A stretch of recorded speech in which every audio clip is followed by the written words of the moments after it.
Welcome back to our YouTube channel UKPSC and UK Triple SC Toppers. Today we are solving the another part of PYQ series. So let's get started with question number 37. देखो इन्होंने एक side क्या दे रखे हैं, state के नाम दे रखे हैं। एक साइड उन्होंने राज्यसभा में कितनी सीट्स है हर स्टेट की वो दे रखी है। आपको पता है उत्तराखंड की राज्यसभा में 3 सीट है, झारखंड की 6 सीट है, छत्तीसगढ़ की 5 है, पंजाब की कितनी है 7 सीट है। ठीक है, तो ए का हो जाएगा 4, ठीक है, बी का हो जाएगा 3, ठीक है, सॉरी बी का हो जाएगा 3 और सी का हो जाएगा 2। ठीक है, तो आपको ये वाला ऑप्शन हो रहा है। ठीक है, अब आते हैं next. In which the SAARC summit for the first time held was in India. कह रहा है कि सार्क समिट इंडिया में फर्स्ट टाइम कब हुआ था। तो पहले आपको सार्क की फुल फॉर्म पता होनी चाहिए। सार्क की फुल फॉर्म क्या है? South Asian association for regional council. क्या है? South Asian association for regional council, sorry regional cooperation, council मत लिख देना यहाँ पे। ठीक है, रीजनल कोऑपरेशन। ठीक है, ये कब स्टेब्लिश हुआ था? आपका 1985 में हुआ था। कहाँ? ढाका में हुआ था। ठीक है, और इसका जो हेडक्वार्टर है कहाँ है आपका? काठमांडू, नेपाल में। ठीक है, और इसके कितने मेंबर्स हैं? इसके 8 कंट्रीज मेंबर्स हैं। ठीक है, तो इसकी ट्रिक क्या है? एमबीबीएस स्पेन, जिससे आपको पता चलता है एम से मालदीव, बी से भूटान, बी से बांग्लादेश, एस से श्रीलंका, पी से पाकिस्तान, ए से अफगानिस्तान, आई से इंडिया, एन से नेपाल। ठीक है, ये क्या करता है आपका? To promote regional cooperation and development among the South Asian countries. और ये बहुत सारे एस्पेक्ट को कवर्स भी करता है, जैसे हो गया आपका economic cooperation, cultural exchange, social development etcetera. ठीक है, ये हो गया। अब आते हैं नेक्स्ट क्वेश्चन पे। Which of the following constitutional amendment is related to the formation of national commission for backward classes. ठीक है, आपको पता है 100 कॉन्स्टिट्यूशन अमेंडमेंट में क्या है? इसमें क्या होता है कि आपके कुछ टेरिटरीज हमने बांग्लादेश को ट्रांसफर कर दी थी। 101 किससे रिलेटेड? आपका जीएसटी काउंसिल से रिलेटेड है। ठीक है, और क्वेश्चन में क्या पूछा गया कि एनसीबीसी किससे रिलेटेड है? एनसीबीसी क्या हुआ कि जो हमारे 102 कॉन्स्टिट्यूशन अमेंडमेंट से क्या इसको हमने कॉन्स्टिट्यूशनल स्टेटस दे दिया था, जो कि आपके आता है अंडर आर्टिकल 338B में आता है। इसकी पावर भी उतनी ही है जितनी national commission for schedule caste, national commission for schedule tribes की है। ठीक है, ये आपका आर्टिकल कितने में आया? 338B में। इसका आर्टिकल हो गया 338 और इसका हो गया national commission of schedule caste का हो गया 338 का, national commission of schedule tribes का हो गया आर्टिकल 338A। ठीक है, ये हो गया आपका। इतना जान लिया हमने इसके बारे में।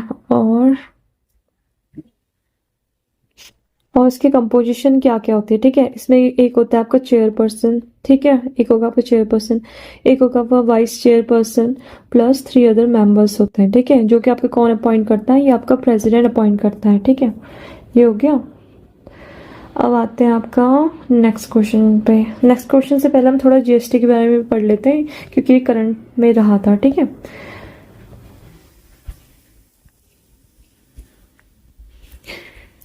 तो आपको पता है कि जीएसटी को इम्प्लीमेंट करने के लिए 101 कॉन्स्टिट्यूशनल अमेंडमेंट लाया गया। ठीक है, इसमें क्या करा गया? जीएसटी काउंसिल को बनाया गया। तो जो जीएसटी काउंसिल है ये आपका किस आर्टिकल से एसोसिएट है? ये आपका आर्टिकल से, अगर आपसे किसी ने पूछ दिया एग्जाम में पूछ दिया कि ये आपका किस आर्टिकल से एसोसिएट है, तो आप बोलेंगे आर्टिकल 279A। ठीक है, तो ये अंडर इस आर्टिकल के अंडर जीएसटी काउंसिल बना था, और इसका ऑब्जेक्टिव क्या है कि सेंटर और स्टेट के बीच में कोऑर्डिनेशन होनी चाहिए फॉर इम्प्लीमेंटेशन ऑफ जीएसटी। ठीक है, जीएसटी काउंसिल में क्या होता है कि आपका सेंटर के भी रिप्रेजेंटेटिव रहेंगे और स्टेट के भी रिप्रेजेंटेटिव रहेंगे। ठीक है, इसकी कंपोजिशन में क्या क्या आता है आपका? इसकी कंपोजिशन में आता है आपका सेंट्रल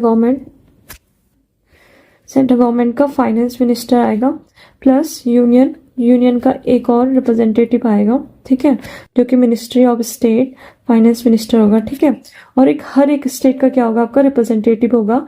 हर राज्य का कोई ना कोई मंत्री इसमें मेंबर होगा। ठीक है, किसमें? जीएसटी काउंसिल में।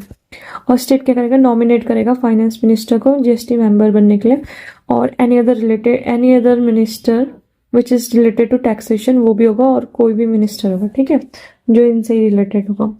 आपको पूछेगा कि जीएसटी काउंसिल कौन कॉन्स्टिट्यूट करता है, तो आप बोलोगे प्रेसिडेंट। ठीक है, इसमें कौन कौन से इंक्लूड है, ठीक है, कौन कौन से इंक्लूड टैक्स है। गुड्स, हाँ गुड्स पे जीएसटी टैक्स के अंदर आता है, और सर्विस पे जीएसटी टैक्स के अंदर आता है। इंटरस्टेट ट्रेड वो भी आपका किस, इंटरस्टेट ट्रेड वो भी किस में आता है, जीएसटी काउंसिल में। एक्सेप्ट इम्पोर्ट्स का कौन सा वाला पार्ट, कस्टम ड्यूटी, इसमें नहीं आता है, ठीक है, जीएसटी काउंसिल पे। तो अभी जो करंट में आया था उसमें क्या बोला था आपका, जो जीएसटी है वो आपका 28% लगेगा किस पे, जैसे गैमलिंग हो गया, ऑनलाइन गेमिंग हो गया, ऑनलाइन गेमिंग और हॉर्स राइडिंग, ठीक है, ये याद रखो। अब आते हैं नेक्स्ट क्वेश्चन पे। तो आपका नेक्स्ट क्वेश्चन कह रहा है what is the tenure of member of state legislative council, ठीक है। अब हम इसके बारे में भी थोड़ा सा देख लेते हैं क्या बोल।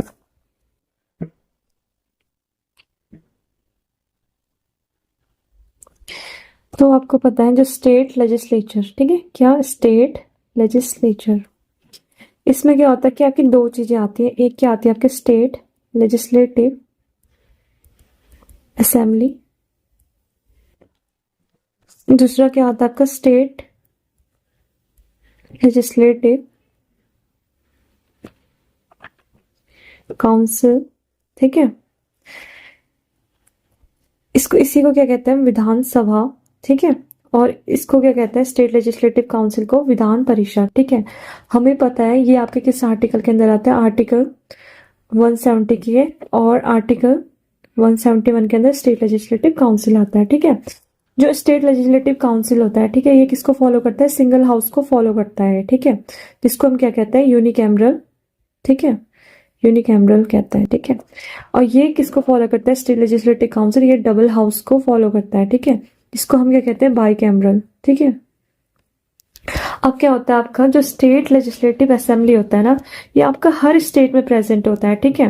बट जो आपका स्टेट लेजिस्लेटिव काउंसिल होगा ये आपका सिर्फ कुछ स्टेट में प्रेजेंट होगा, जैसे 7 स्टेट है, ये ऑप्शनल होता है क्योंकि, ठीक है। तो इसके कौन कौन से स्टेट है, 7 स्टेट आपके आती हैं, जम्मू एंड कश्मीर, ठीक है, यूपी, ठीक है, बिहार, ठीक है, महाराष्ट्र, आंध्र प्रदेश, तमिलनाडु और कर्नाटका, हो गई 1 2 3 4 5 6 7, ठीक है, ये होगी इसके 7 स्टेट इसमें आ गई। और हमारा क्वेश्चन में क्या था, स्टेट लेजिस्लेटिव काउंसिल के बारे में था, ठीक है। तो जो आपका आर्टिकल 171 है इसमें क्या बोला गया है कि एक लेजिस्लेटिव काउंसिल होनी चाहिए, ठीक है। और जो आपका जो स्टेट लेजिस्लेटिव काउंसिल है ना, इट्स बिहेव लाइक अ राज्यसभा।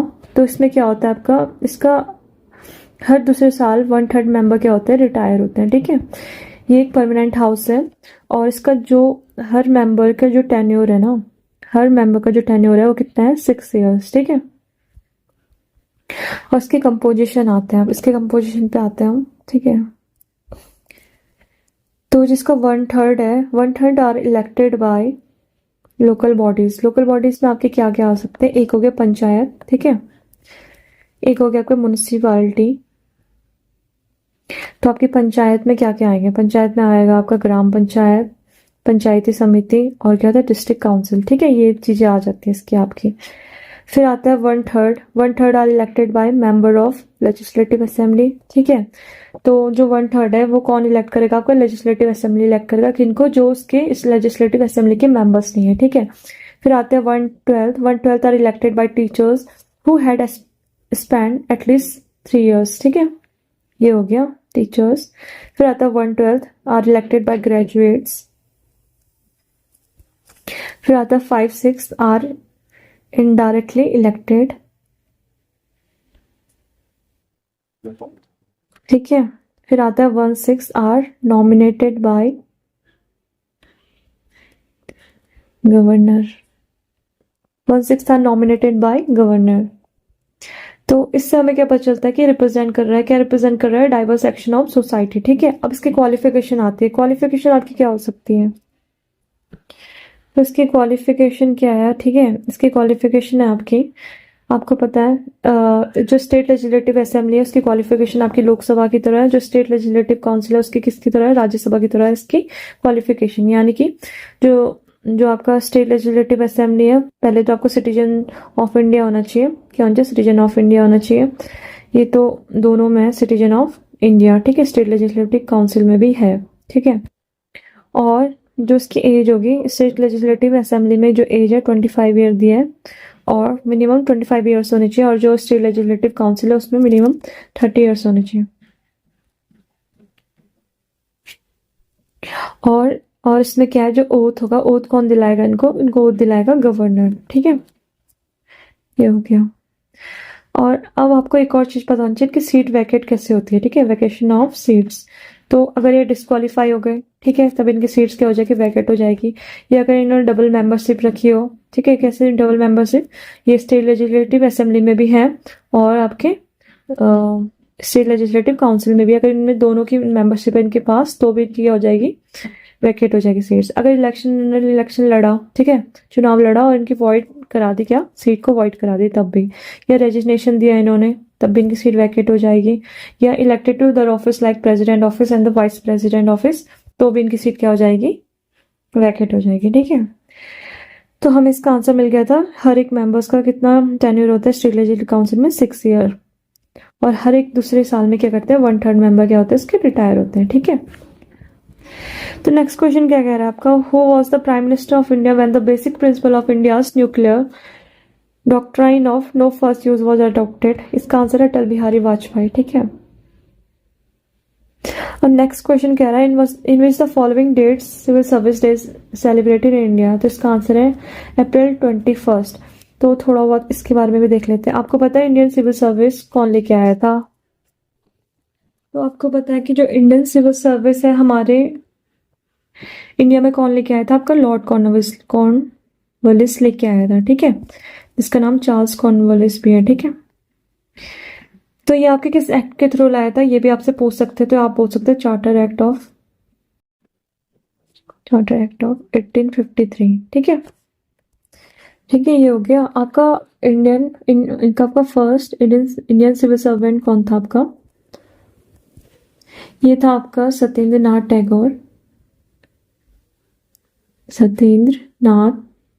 टैगोर। 1863, ठीक है। ये हो गया, इतना काफी है इसके लिए। अब आते हैं नेक्स्ट क्वेश्चन पर। In which the central information commission was established? आपको पता है सेंट्रल गवर्नमेंट ने एस्टेब्लिश करा था, ठीक है। और किस एक्ट के कौन से प्रोविजन के अंदर इसने करा था? तो अंडर RTI एक्ट 2005, ठीक है। इसमें क्या होगा? एक आपका चीफ इंफॉर्मेशन कमीशन होगा, ठीक है। प्लस क्या होगा? 10 से कम मेंबर्स होने चाहिए इसके इंफॉर्मेशन कमिश्नर में अदर, ठीक है। ये चीजें हो गई। और इनको कौन अपॉइंट करता है? आपका प्रेसिडेंट अपॉइंट करता है, क्योंकि इंश्योर करता है ट्रांसपेरेंसी गवर्नमेंट के अंदर, ठीक है। अब आते हैं next question. In which the air prevention and control of pollution act was enacted? इसका आंसर 1981। तो ये आपका पास हुआ था किस एक्ट के अंदर? कौन से आर्टिकल के अंदर? आर्टिकल 253 के अंदर, with discussion of Stockholm conference, ठीक है। किसके? Stockholm conference. तो बस इतना देखना है, और क्या देखना है आपको इसके बारे में? चलो काफी है इतना। अब आते हैं नेक्स्ट क्वेश्चन पर। नेक्स्ट क्वेश्चन क्या कह रहा है? In which the year the number of women member of parliament was the lowest in Lok Sabha? इसका आंसर है 1977। तो पता है आपका सिर्फ 19 women reached the lower house. तो कितना? लगभग सिर्फ 3.50% इतने ही थे, ठीक है। और टोटल लोकसभा में सीट कितनी थी आपकी? 542 उस टाइम पे, ठीक है। तो इसका आंसर हो गया ये। तो ठीक है, अब आते हैं नेक्स्ट क्वेश्चन पे। क्या कह रहा है? Who among the following has the right to participate in the parliamentary proceeding? ये कह रहा है कि कौन से ऐसे पर्सन को राइट है जो कि पार्टिसिपेट कर सकता है जब भी पार्लियामेंट्री प्रोसीडिंग होगी, ठीक है। तो आपको पता है इसका आंसर का अटॉर्नी जनरल ऑफ इंडिया। क्यों? थोड़ा इस पर डिस्कस कर लेते हैं। हाँ, तो क्या होगा कि अकॉर्डिंग टू आर्टिकल 76 क्लॉज 1, इसमें क्या बोला गया कि जो प्रेसिडेंट होगा वो ऐसे पर्सन को अपॉइंट करेगा। कैसे पर्सन को अपॉइंट करेगा? जो कि आपके क्वालिफाइड होगा, क्या क्वालिफाइड टू बी अपॉइंटेड जज ऑफ सुप्रीम कोर्ट, ठीक है, सुप्रीम कोर्ट जज बनने के लिए क्वालिफाइड होगा, ठीक है। तो उसको क्या कहते हैं, अटॉर्नी जनरल ऑफ इंडिया। तो अटॉर्नी जनरल ऑफ इंडिया क्या है, उसको क्या है, राइट है किसी भी पार्लियामेंट की प्रोसीडिंग में या जॉइंट सिटिंग में वो क्या कर सकता है, स्पीक बोल सकता है, ठीक है, पार्ट ले सकता है, बट क्या वोट नहीं कर सकता है, ठीक है, वोट नहीं कर सकता है। और आपसे एक क्वेश्चन ये भी आ सकता है कि क्या जो मेंबर ऑफ पार्लियामेंट होते हैं, जो उनको प्रिविलेजेस और इम्यूनिटीज मिलती है, क्या वो भी अवेलेबल है आपके अटॉर्नी जनरल के लिए? तो उसका आंसर होगा राइट, यस। तो he enjoys the all privileges and immunities that are available to member of parliament, ठीक है, ठीक है। अब क्या हुआ कि अकॉर्डिंग टू आर्टिकल 76 क्लॉज 4, इसमें क्या बोला गया है, जो अटॉर्नी जनरल होगा shall hold office during the pleasure of president, ठीक है। ये कह रहा है कि जब तक प्रेसिडेंट चाहेगा तब तक अटॉर्नी जनरल क्या करेगा, ऑफिस में रहेगा, ठीक है। तो आपको याद रखना है, सैलरी रिसीव नहीं करता है, ये क्या रिसीव करता है, रेम्युनरेशन रिसीव करता है, ठीक है।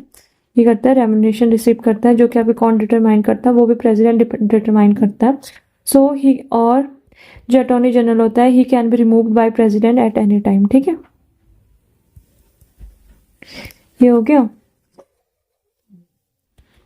तो क्या क्वेश्चन था आपका, who among the following right to participate in the parliamentary proceeding, तो अटॉर्नी जनरल ऑफ इंडिया इसका आंसर है, ठीक है। अब आते हैं नेक्स्ट क्वेश्चन में, the Uttaranchal change of name act came into existence in which the followings, तो इसका आंसर है 2006, ठीक है। Next question, the state of Uttarakhand came into existence on which of the following, आपको पता है 9 नवंबर 2000, ठीक है। Who among the following was the chief minister of Uttarakhand who declared in the legislative assembly that Gairsain would be the summer capital of Uttarakhand, ये थे आपके Trivendra Singh Rawat. Which one of the following commissioners of colonial Garhwal introduce Kumaon and Garhwal introduce the revenue police system, उसका answer का sir Henry Ramsay. How many Lok Sabha members are elected from Uttarakhand, इसका answer 5। एक हो गया आपको अल्मोड़ा, ठीक है, गढ़वाल, ठीक है, नैनीताल, हरिद्वार और टिहरी, ठीक है, ये 5 हो गए आपके। इसमें क्या होता है, first pass the post system होता है, और था इतना काफ़ी है। So the next question is levied on Tobin tax is levied on, जो आपका टोबिन टैक्स होता है ना, इसको ही हम क्या कहते हैं, रॉबिनहुड टैक्स, क्या कहते हैं, रॉबिनहुड टैक्स कहते हैं इसे। और दूसरा कहते हैं हम इसको फाइनेंशियल ट्रांजैक्शन टैक्स, ठीक है, क्या बोलेंगे, FTT बोलेंगे इसको, ठीक है। ये क्या करता है, जैसे कि आपकी सडन, ठीक है, जैसे आपकी सडन क्या हो रहा है, इनफ्लो और आउटफ्लो हो रहा है, किस में हो रहा है, आपकी करेंसी में सडन इनफ्लो और आउटफ्लो हो रहा है, तो उसको भी क्या करता है, उसको रोकने का काम करता है, और क्या करता है, ताकि मार्केट में स्टेबिलिटी बनी रहे आपके, ठीक है, टू मेंटेन मार्केट स्टेबिलिटी, ठीक है। तो ये आपका वो वाला टैक्स होता है जो क्या करता है, जहाँ पे आपकी एक करेंसी से दूसरी करेंसी में चेंज हो रही है, वहाँ हर एक स्पॉट्स पे क्या होगा, ये वाला टैक्स होगा, ठीक है। तो हम कह सकते हैं, it is that type of tax which on all spots conversion of one currency into another, when one currency is converted into other currency, then the Tobin tax came in the existence, okay, ठीक है। तो इसका answer क्या होगा, ये वाला, ठीक है, ऑन फॉरेन एक्सचेंज ट्रांजेक्शन। फिर आता है आपका नेक्स्ट क्वेश्चन है, who regulates the market of agriculture product in India, essential commodities act 1955, ठीक है। तो नेक्स्ट क्वेश्चन क्या कह रहा है आपका, which of the following statement is not correct about NDC, ठीक है। जो आपका NDC है, it includes chief minister of state, right. It is a non constitutional body, right. It is a statutory body, no, it is not a statutory body, it is a non-constitutional body. It should meet at least twice in a year, right? और क्या होता है इसमें, इसका कौन preside करता है, इसका वो करता है प्रिजाइडेड बाय प्राइम मिनिस्टर, ठीक है। और इसके और क्या है इसका, हाँ, ये एपेक्स बॉडी है जो कि आपका डिसीजन लेता है और डिस्कशन करता है किस पे, जो डेवलपमेंट मैटर्स होते हैं उनमें, ठीक है। इसकी कंपोजिशन कौन कौन से है, हमने देख लिया। It include chief minister of all state, PM होता है इसमें। इसमें ऑल यूनियन कैबिनेट मिनिस्टर्स होते हैं, ठीक है। और सीएम होंगे आपके हर स्टेट के, ठीक है, हर स्टेट के यहाँ सीएम होंगे। और यूटी के रिप्रेजेंटेटिव होंगे, किसके, यूटी के। और आपके, और इनको क्या होता है, जितने भी मेंबर्स होंगे इन्हें साल में कम से कम 2 बार मिलना होता है, ठीक है। ये हो गया इसका। अब आते हैं नेक्स्ट क्वेश्चन पे। अब आते हैं आपके next question. Which of the following was not a part of 11th 5 plan inclusive growth strategy. आपको पता है 2007 से 2012 तक है, ठीक है। किसके लीडरशिप में, मनमोहन सिंह की लीडरशिप में, ठीक है। किसके, मनमोहन सिंह की लीडरशिप में। इसमें क्या क्या बोला गया आपके, reduction of gender inequality, right. Reduction in poverty, right. Extension of employment opportunity, right. Environmental sustainability, right. To increase the growth rate, क्या हो सकता है, to increase the growth rate. Agriculture में आपके कितने, 4%। इंडस्ट्री में आपके कितने, 10%। और सर्विसेज में आपके कितने, 9%, ठीक है। तो ये वाला तो नहीं है आपका, बाकी सारे हैं, ठीक है। Empowerment through education and skill development, ठीक है। ये सारी चीजें हो गई हैं। Which one is correct about IMF, ठीक है। IMF क्या है, पहले तो आपको ये पता होना चाहिए IMF, ठीक है। IMF की फुल फॉर्म होती है आपकी इंटरनेशनल मॉनेटरी फंड, ठीक है। ये आपका कब स्टेब्लिश हुआ था, ये आपका दिसंबर 1945 में हुआ था स्टेब्लिश। इसका हेडक्वार्टर कहाँ है आपका, वॉशिंगटन DC में इसका हेडक्वार्टर है, ठीक है। इसके कितने टोटल मेंबर है, 190 मेंबर्स है एट प्रेजेंट, ठीक है। ये क्या करता है आपका, इंटरवेंशन करता है। कहाँ इंटरवेंशन करेगा आपका, ये आपका इंटरवेंशन करेगा जहाँ BOP क्राइसिस होगी, BOP क्राइसिस होगी, ठीक है। BOP means balance of payment. इसके अंदर आता है आपका बैलेंस ऑफ ट्रेड, ठीक है, जो कि मर्केंडाइज होता है। बैलेंस ऑफ सर्विस जो कि नॉन मर्केंडाइज होता है, ठीक है। और एक होता है आपका कैपिटल, ठीक है, बैलेंस ऑफ कैपिटल। तो ये आपका किस में आ गया, ये दोनों के दोनों आपके करंट अकाउंट में आ गए, ठीक है। ये आपका कैपिटल में आ गया। तो जो भी इसमें BOP क्राइसिस होगी जिस कंट्री की, वहाँ तो वहाँ इंटरवेंशन करेगा, उनको प्रोवाइड करेगा। क्या IMF क्या करता है, मनी को प्रोवाइड करता है इनके लिए जहाँ BOP क्राइसिस होती है, ठीक है। ये चीज़ें याद रखना। और ये क्या करता है, सिर्फ लोन उन्हीं को प्रोवाइड कराता है जो इसके मेंबर्स होते हैं, ठीक है। तो आंसर क्या है इसका, which one is correct above IMF। It grants loan to any country, no. It grants to loan only developing countries, no. It grants loan to only members of countries, right. ये होगा इसका answer. The rise in value of one currency relative to another. तो ये कह रहा है कि अगर एक करेंसी की वैल्यू बढ़ रही है दूसरी करेंसी की कम हो रही है, उसे क्या कहेंगे, उसे हम कहते हैं एप्रिसिएशन ऑफ करेंसी, ठीक है। आपको पता है जो एप्रिसिएशन होता है, ठीक है, आपका जो एप्रिसिएशन है ना, वो आपका डायरेक्टली लिंक्ड है किससे, वो आपका डायरेक्टली लिंक्ड है आपका डिमांड से, ठीक है। अगर आपकी वैल्यू अप्रिशिएट कर रही है तो आपका जो डिमांड होगा करेंसी का, वो भी बढ़ेगा, ठीक है। जो आपका फ्लोटिंग एक्सचेंज रेट होता है ना, ठीक है, जो आपका फ्लोटिंग एक्सचेंज रेट होता है वो क्या होता है, कॉन्टिन्यूसली क्या होता है या कॉन्स्टेंटली फ्लक्चुएट करता रहता है, ठीक है। क्यों, क्योंकि जो आपकी वैल्यू होती है करेंसी की वो आपकी बेस्ड होती है किस पे, demand and supply in the forex market, ठीक है। ये हो गया। तो इसका मतलब है जो एक्सचेंज रेट होगा आपका, क्या होगा, जो एक्सचेंज रेट होगा किसके, दो कंट्रीज के बीच में, वो कभी भी फिक्स नहीं रहता है, ठीक है। फिक्स रहता है, नहीं रहता है, ठीक है। और जो आपकी करेंसी अप्रिशिएट और डेप्रिशिएट करती है ना, अप्रिशिएट और डेप्रिशिएट करती है, वो आपका डिराइव करता है, जो चेंजेस आता है आपका किसमें, चेंजेस किसमें आता है आपका, जो डिमांड एंड सप्लाई में आता है। डिमांड एंड सप्लाई में जो चेंजेस आते हैं इसमें फॉरेक्स मार्केट में, ठीक है। तो जो शॉर्ट रन में कहा जाए तो जो डिमांड और सप्लाई होती है वो आपकी डिपेंड करती है किस पे, कंट्रीज के इंपोर्ट पे, किसके, कंट्रीज के इंपोर्ट पे, एक्सपोर्ट पे, ठीक है। इंटरनेशनल फाइनेंशियल ट्रांजैक्शन पर, किस पे, इंटरनेशनल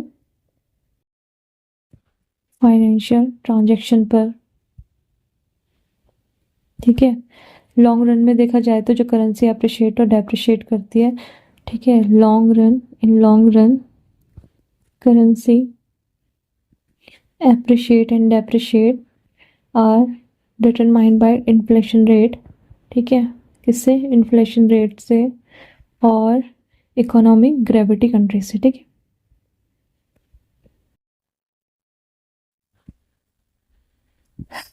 अगर देखो, अगर आपका इंडियन रुपी क्या कर रहा है, अप्रिशिएट कर रहा है, ठीक है, इससे क्या होगा कि जो फॉरेनर्स होंगे आपके, फॉरेनर्स को क्या होगा कि वो फाइंड करेंगे कि यार इंडियंस गुड, जो आपके इंडियंस गुड है वो ज़्यादा एक्सपेंसिव हो रहे हैं, तो इस वजह से उनको क्या, उनको ज़्यादा रुपए, ज़्यादा मनी क्या करने पड़ेंगे, स्पेंड करने पड़ेंगे इंडियन गुड्स खरीदने के लिए। इससे क्या होगा, आपका पोटेंशियली रिड्यूस हो जाएगा क्या, एक्सपोर्ट, ठीक है, ठीक है। फिर इस वजह से क्या होगा, अगर आपका एक्सपोर्ट डिक्रीज हो जाएगा तो क्या करेगा, जो आपके फॉरेन मार्केट है ना, फॉरेन मार्केट में जो आपका डोमेस्टिक एक्सपोर्ट है वो भी क्या हो जाएगा, आपका कम हो जाएगा, यानी कि आपका कॉम्पिटिटिवनेस डिक्रीज हो जाएगा, ठीक है, इस वजह से। तो it eventually leads to reduction in GDP, ठीक है, जो कि आपका बेनिफिशियल नहीं होता है। तो इससे बहुत चीज़ें हो सकती है, इससे क्या हो, जॉबलेस बढ़ जाएंगे, ठीक है, और इकोनॉमिक स्लो डाउन हो जाएगा, और क्या होगा, आपका जो चीपर हो जाएगा, क्या, इंपोर्ट्स चीपर हो जाएंगे और एक्सपोर्ट्स क्या हो जाएंगे, महंगे हो जाएंगे, आपके एक्सपेंसिव हो जाएंगे, और इस वजह से क्या होगा, आपका फॉरेन गुड्स की डिमांड बढ़ जाएगी और जो लोकल गुड्स है उसकी डिमांड क्या, कम हो जाएगी। तो हमने देख लिया the rise of value of one currency relative to another, that is, इसका आंसर है आपका एन एप्रिशिएशन ऑफ करेंसी, ठीक है। अब आते हैं नेक्स्ट क्वेश्चन में, which of the following state is correct, inflation benefit the bank holders, no inflation benefit the, yes. क्या होता है कि जो आपका उधार देगा, ठीक है, अभी मान लो ये चिंटू है, चिंटू ने क्या करा, बी को, या मान लो ए है, ए ने क्या करा, बी को उधार दिया, कितने रुपए, 500 रुपये, 500 रुपये बी को मिल गए। अब क्या हुआ कि जो 500 रुपये अभी 1 किलो का घी खरीद सकता है, ये कौन, बी खरीद सकता है। अब जैसे अभी कितना होता था 2024, अगर 2025 का टाइम आया तो जो बी है, बी ने क्या करा, इसको ए को वापस कर दिया उसके 500 रुपये, और अब क्या है कि ए को क्या है, घी लेना था, जो कि अब कितने का हो गया, 600 रुपये का।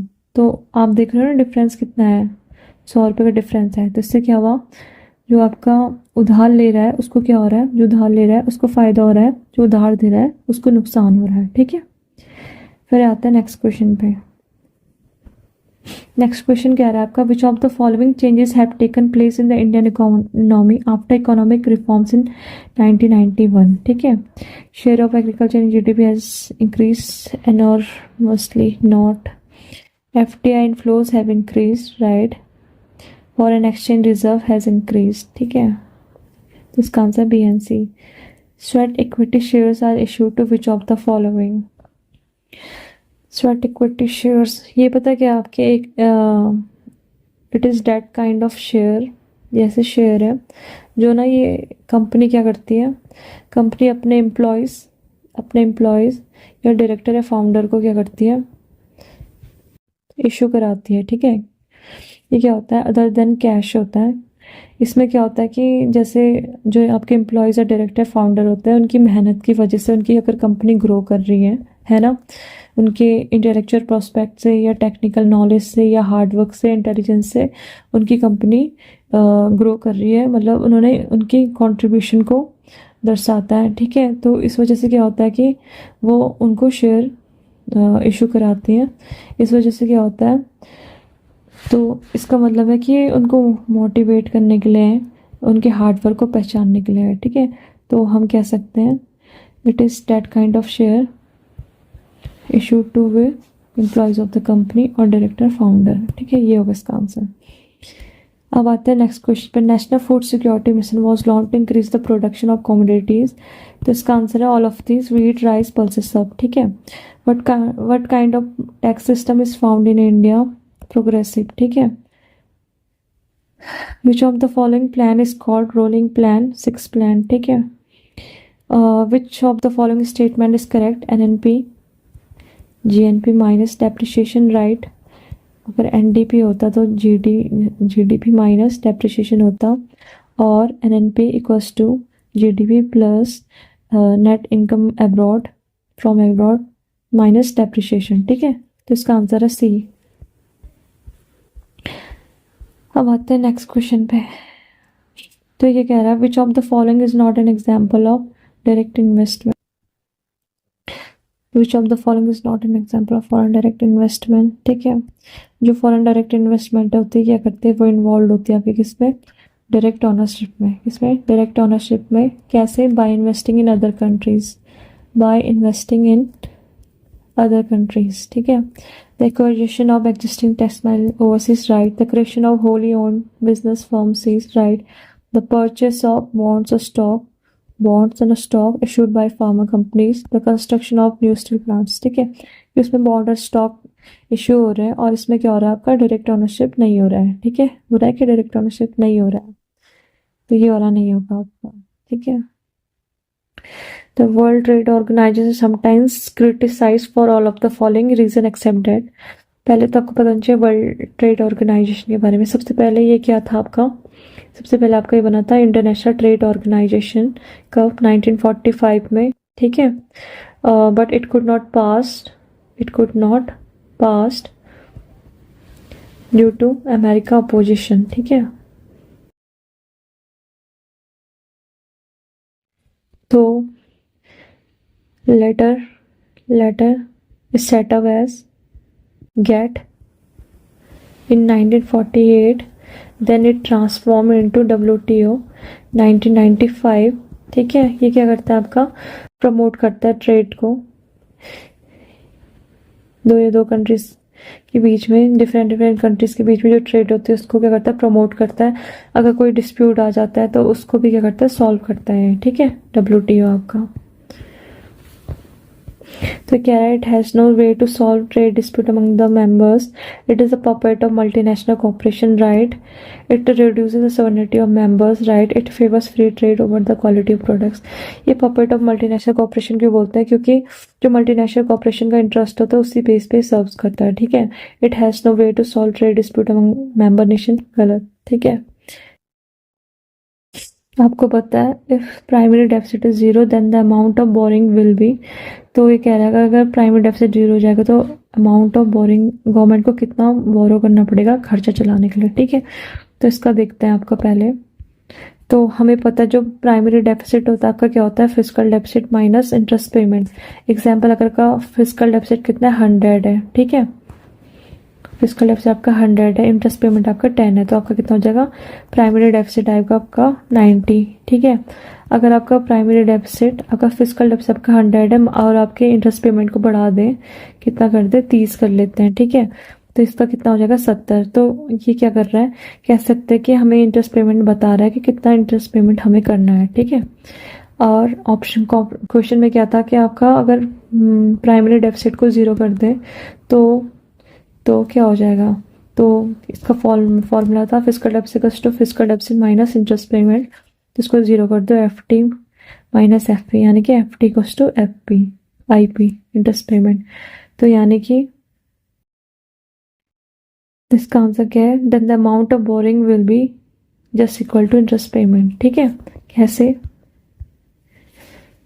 आपको पता है जो फिजिकल डेफिसिट होता है वो पूरी तरीके से खराब नहीं होता है। अगर ये 2.5 to 3% होता है, ये एक हेल्दी लेवल है। ठीक है, ये सही है, बट अगर ये इससे ज़्यादा होगा, मोर देन 3%, तो ये बहुत ख़राब होगा। जैसे मान लो 9% है आपका, कितना, GDP का 9% मान लो फिजिकल डेफिसिट, तो यानी कि गवर्नमेंट ने कितना, इसका देखना है गवर्नमेंट ने कितना खर्चा करा। ठीक है, गवर्नमेंट ने कितना खर्चा किया minus total revenue received plus non डेप्ट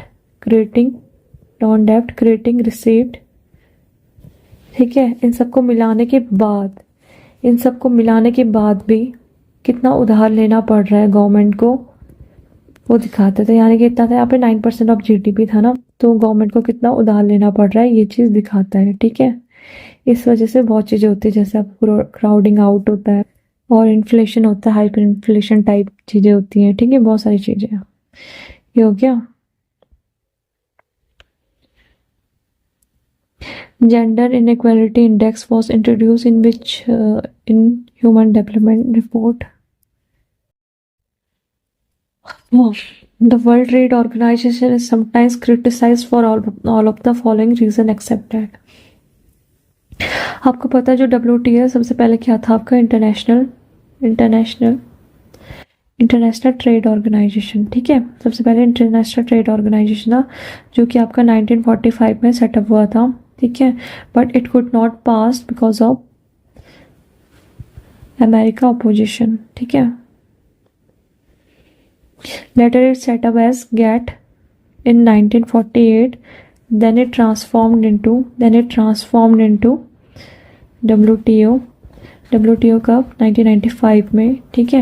ये क्या करता है आपका प्रमोट करता है, क्या प्रमोट करता है आपका ट्रेड को प्रमोट करता है। 2 या 2 से कंट्रीज़ में जो ट्रेड होती है उसको प्रमोट करता है। अगर उन कंट्रीज़ के बीच में कोई भी डिस्प्यूट आता है उनको भी सॉल्व करता है, ठीक है। ये हो गया। फिर और क्या करता है, जैसे it has no way to solve trade dispute among the following. It is a puppet of multinational corporation, right, because WTO only serves the interest of multinational corporation, ठीक है, right. But it does not have mechanism to solve trade dispute among countries. No, it does have, ठीक है। ठीक है, अब आता है to reduce the sovereignty of members of countries, right, because पता है क्या करता है, जो आपकी डेवलपिंग कंट्रीज हो गई या पुअर कंट्रीज हो गए, ठीक है, ये पुअर कंट्रीज को क्या करता है कि फोर्स करता है। क्या फोर्स करेगा, बोलेगा कि आप करो, आप एडॉप्ट करो, क्या एडॉप्ट करो, so called free trade practice को क्या करो, एडॉप्ट करो, by removing tariff from WTO and other international bodies, ठीक है। इस वजह से क्या होगा कि आपका ये उतना बेनिफिट नहीं होता है, ठीक है, बेनिफिशियल नहीं होता है। ये क्या सिर्फ ज़्यादा बेनिफिशियल होता है आपका रिच कंट्रीज के लिए। जो पुअर कंट्रीज होती है they are slow at best and slow at worst, ठीक है। अब आता है it favours free trade over equality of products, ठीक है। तो इसका आंसर क्या बोला था हमने, ये वाला, राइट, ठीक है। अब आते हैं प्राइमरी डेफिसिट में। आपका जो प्राइमरी डेफिसिट है, ठीक है, इसके बारे में बताऊँ मुझे आपको पता है primary deficit equals to fiscal deficit minus interest payment, ठीक है। अगर ये होता है, अगर मान लो आपका फिस्कल डेफिसिट है कितना, फिस्कल डेफिसिट है आपका 100 है ना, और इंटरेस्ट पेमेंट आपका 10, तो कितना आपका 90। अगर हम आपका इंटरेस्ट पेमेंट बढ़ा दें, जैसे 100 माइनस 30 कर दे तो कितना को 70, तो ये क्या कर रहा है, ये हम कह सकते हैं हमें इंटरेस्ट पेमेंट बता रहा है कि हमें इंटरेस्ट पेमेंट कितनी करनी है, ठीक है। अब आपको ये देखना है कि जो इंटरेस्ट पेमेंट है आपका, है ना, हाँ, इसमें क्वेश्चन क्या बोला इसने, अगर हम प्राइमरी डेफिसिट को क्या करते हैं 0 करते तो आपका क्या आएगा। तो देखो इसका फॉर्मूला था primary deficit equal to fiscal deficit minus interest payment, क्या था, primary deficit equals to fiscal deficit minus interest payment, ठीक है। इसको 0 कर दो, ये आ जाएगा, है ना, तो ये आ जाएगा FT इक्वल्स टू IP। तो हमें आंसर मिल गया यहाँ पे। तो इसका आंसर आपका then the amount of borrowing will be just equal to interest payment. कैसे, आपको पता है जो फिस्कल डेफिसिट है वो इतना भी बुरा नहीं है। अगर आपका 2.5% टू 3% है तो ये एक हेल्थी लेवल पे है, ठीक है। बट अगर आपका मोर देन 3% है तो ये क्या हो जाएगा, आपका ख़राब हो जाएगा। तो आपका क्या होगा, जैसे मान लो आपका फिस्कल डेफिसिट है कितना 9%, ठीक है। तो अब हमें क्या करना है, इसका क्या होगा, गवर्नमेंट ने जितना खर्चा किया, ठीक है, minus total revenue received plus non डेप्ट क्रिएटिंग रिसीव्ड, ठीक है। तो इन सब को मिलाने के बाद भी गवर्नमेंट को कितना पे करना पड़ रहा है अपना खर्चा चलाने के लिए, उसे कहते हैं, ठीक है, फिस्कल डेफिसिट। तो इससे क्या होगा, क्राउडिंग आउट होगा और हाइपर इन्फ्लेशन जैसी चीज़ें होंगी, ठीक है। हो गया, चलो यार। अब आता है आपका gender inequality index was introduce in which SDR of UNDP। आपको पता है it is that kind of index which is measurement of measurement of gender disparity. It was introduced in 20th SDR by UNDP in 2010। ठीक है, इसका answer ये आया। अब इसके 3 क्रिटिकल क्या होते हैं, एक होता है आपका रिप्रोडक्शन हेल्थ, ठीक है, फिर होता है आपका मैटरनल मोर्टेलिटी रेशियो, ठीक है, फिर आता है आपका एडोलसेंट फर्टिलिटी रेट, ठीक है, फिर आता है एम्पावरमेंट लेबर मार्केट पार्टिसिपेशन। ठीक है, ये सारी चीजें इसके अंदर आ जाती हैं। अब आता है what is the human development index rank of Indian SDR 2020 report. उस टाइम के हिसाब से 131, प्रेजेंट के हिसाब से 134। ठीक है, नेक्स्ट क्वेश्चन कह रहा है in which of the following latest classification of MSME was done, micro small medium enterprises. ठीक है, तो लेटेस्ट वाला तो आपका 2020 है इसमें। Which of the followings are called gilt edged securities. ये आपकी क्या होती है, ये एक टाइप की आपकी गवर्नमेंट सिक्योरिटीज होती हैं। क्या होती है, गवर्नमेंट सिक्योरिटीज होती हैं जो क्या आपकी इशू करती है, कौन करती है, issued by government to raise fund. ठीक है, फंड को रेज करने के लिए इशू करती है गवर्नमेंट, और इशू करने की अथॉरिटी किस किस के पास है, आपकी गवर्नमेंट ऑफ इंडिया की, स्टेट गवर्नमेंट की, और कोऑपरेशन एटसेट्रा। ठीक है, ये क्या होता है आपका, it is a part of capital market. ठीक है, और ये क्या होता है आपका लॉन्ग टाइम फाइनेंशियल इंस्ट्रूमेंट भी हो सकते हैं, लॉन्ग टाइम फाइनेंशियल इंस्ट्रूमेंट। ठीक है, चलो ये हो गया। अब आते हैं नेक्स्ट क्वेश्चन पे। Multilateral investment guarantee agency MIGA is related to, आपको पता है जो मीगा है it is a member of, किसका मेंबर है आपका, वर्ल्ड बैंक का। ठीक है, वर्ल्ड बैंक का मेंबर है। ये क्या करता है आपका, प्रमोट करता है, क्या प्रमोट करता है आपका, ये प्रमोट करता है आपका क्रॉस बॉर्डर इन्वेस्टमेंट प्रमोट करता है, कहाँ, डेवलपिंग कंट्रीज में, बाय प्रोवाइडिंग गारंटी।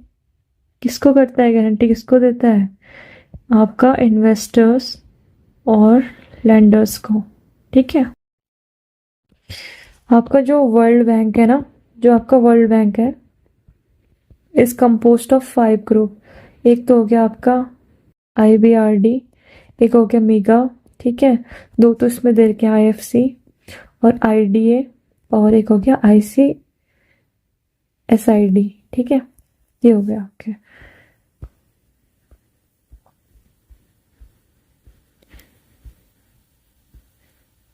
इसका आंसर हो गया World Bank group. Which of the following taxes are abolished by goods and service taxes, तो इसका आंसर आपका वैल्यू एडेड टैक्स। ठीक है, which one of the following organization not located in Uttarakhand,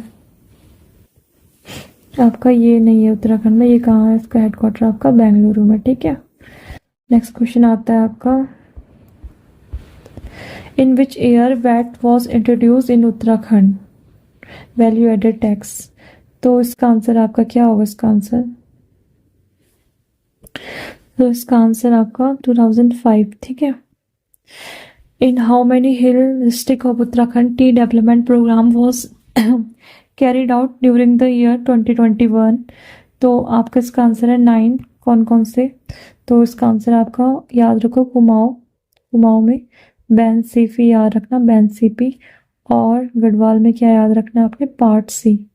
ठीक है, तो ये हो गया आपका बागेश्वर, ठीक है, अल्मोड़ा, नैनीताल, C से चंपावत, P से पिथौरागढ़। ठीक है, और पार्ट C पे पौड़ी, रुद्रप्रयाग, टिहरी और चमोली। ठीक है, तो ये हो गया आपके 9। फिर नेक्स्ट क्वेश्चन आता है, which one of the following has the lowest number of branches in Uttarakhand? 2020 district cooperative banks, who is known as the father of genetics? John Gregor Mendel. What are Ramsar sites wetlands of international importance? ठीक है, in the year of 2021 the Nobel prize in chemistry was awarded to, I think Benjamin List and David MacMillan. उस time का वो है आपका current affairs. In which the year where was 26 United Nation COP26 Glasgow. COP27 कहाँ हुआ था आपका? शर्म शेख में। ठीक है, कहाँ हुआ था? शर्म शेख में। और COP28 कहाँ हुआ था आपका? दुबई में। ये भी याद रख लो। The logo of international organization WWF is, क्या था आपका? Giant panda. At present the highest civilian award of the republic of India is Bharat Ratna. Remote sensing uses which of the following application? वो होगा आपका इलेक्ट्रोमैग्नेटिक वेव्स होते हैं। ठीक है, जो आपका इंफ्रारेड वेव्स होते हैं उसी को क्या होता है? इलेक्ट्रोमैग्नेटिक वेव्स को बोलते हैं। ये क्या होता है आपके? Invisible to human eye. ठीक है, झूम। ठीक है, झूम ये आपका एक टाइप ऑफ एग्रीकल्चर है। ठीक है, ये आपका कहाँ होता है? दीपा मतलब शिफ्टिंग कल्टीवेशन बोल सकते हो। दीपा आपका बस्तर डिस्ट्रिक्ट में। ठीक है, और पोदू आपका कहाँ? पोदू आपका कहाँ पे? आंध्र प्रदेश में। ठीक है, कुमारी कहाँ होगा आपका? वेस्टर्न घाट केरला वाले रीजन में। ठीक है, ये सारी चीज़ें याद रखना। अब आता है the substance which has a large number of electrons offer a low resistance is called conductor.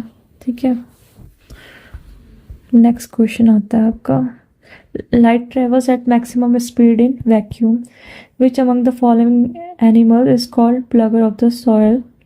Plugger of the soil वो होगा earthworm. Scurvy disease is caused by deficiency of which vitamin C? ठीक है, इसका थोड़ा detail में देख लेते हैं, विटामिन कौन कौन से क्या होता है। ठीक है, आपका है vitamin A, vitamin B, vitamin C, vitamin D, vitamin E, vitamin K. आपका ये हो गया आपका रेटिनॉल। ठीक है, रेटिनॉल। विटामिन बी हो गया आपका थायमिन। विटामिन सी हो गया आपका क्या? Ascorbic acid. विटामिन डी हो गया आपका कैल्सीफेरॉल।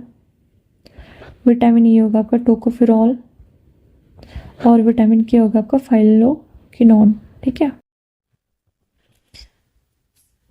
विटामिन ए की कमी से क्या होता है आपका? नाइट ब्लाइंडनेस होता है। ठीक है, विटामिन बी की कमी से क्या होता है आपका? बेरी होता है। विटामिन सी की कमी से क्या होता है आपका? स्कर्वी होता है। विटामिन डी की कमी से क्या होता है? रिकेट्स जो बच्चों में होता है, और ऑस्टियोमाइलिसिस जो कि बड़ों में होता है। विटामिन ई की कमी से क्या होता है आपका? सॉरी, ये क्या हो गया? विटामिन ई की कमी से क्या होगा आपका? एनीमिया होने की चांसेस होता है। ठीक है, विटामिन के की कमी से क्या होगा आपका? Non clotting of blood. ठीक है, फिर आता है आपका विटामिन बी कॉम्प्लेक्स। इसमें क्या क्या आता है आपका? याद रखना, इसमें 4 और 8 नहीं आता, यानी कि B1, B2, B3, B5, B6, B7, B9, B12। ठीक है, तो B1 क्या हुआ आपका? थायमिन। ठीक है, विटामिन B2 क्या हुआ आपका? राइबोफ्लेविन। ठीक है, विटामिन B3 से क्या होता है आपका? नाइसिन। विटामिन B5 होता है आपका पेंटोथेनिक एसिड। ठीक है, विटामिन B6 क्या होता है आपका? पायरिडॉक्सिन। ठीक है, विटामिन B7 क्या होता है आपका? बायोटीन। विटामिन 9 क्या होता है आपका? Folic acid. ठीक है, विटामिन B12 क्या होता है? साइनोकोबालामिन। ठीक है, ये सारे आपके ये हो गए हैं। The sperm used for artificial insemination of cattle are stored in liquid nitrogen. कौन से? -169 डिग्री सेल्सियस पे। So, thank you everyone for watching this video. Please like, comment and share with your friends to receive more valuable videos like this. Your support means the world to us.